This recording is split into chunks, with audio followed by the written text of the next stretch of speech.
ဟာပြောစရာအချစ်ကြောင့်သူ့အသက်ကိုအဆုံးရှုံးခံလိုက်ရတာမင်းတို့မြင်နေမယ်ဘောစိန်ကြီးလေးကပေါင်းပြီးတော့အချစ်ကြောင့်နှလုံးသားမှာဒဏ်ရာရလာတဲ့သူတွေကိုကုညီနေဟာဘာလို့ငွေရလဲနာကျင်နေတာလေကိုရအောင်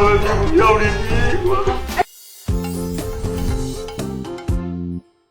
ဒီကောင်မလေးကဒီကောင်မလေးဒီထုတ်တယ်ထက်ကောင်ကဖြေကြည့်လာနော် ရှေ့ပြသားပြလိုက်မှာ ဟုတ်ဘူးကားထဲမှာနေမှာတောင်းကြည့်ဟာတော့ငါကျစ်ကိုဝင်လေဟဲ့ သူအဲ့တဲ့တော့ပြောင်းခိထားတယ် ကျူးလေကျွန်တော်အခုလိုပြန်ပြီးတော့ခင်မရတဲ့လေကျွန်တော်အရင်ကကျေးဇူးတင်ပါတယ်မင်းတို့ဘယ်လိုခင်လဲပြောလို့မရစုတ်ခင်ပြောပါလေမင်းအရေးကြီးပြောလို့ရရှိတယ် ထိုင်းရင်ပြောလို့ရမှာ ပြောပါတယ်ပြောလေ ထိုင်းမှာအခြေအနေရလူကြီးကိုမလွန်ဆန်နိုင်လို့စိတ်ဆက်ထားလူရှိတယ်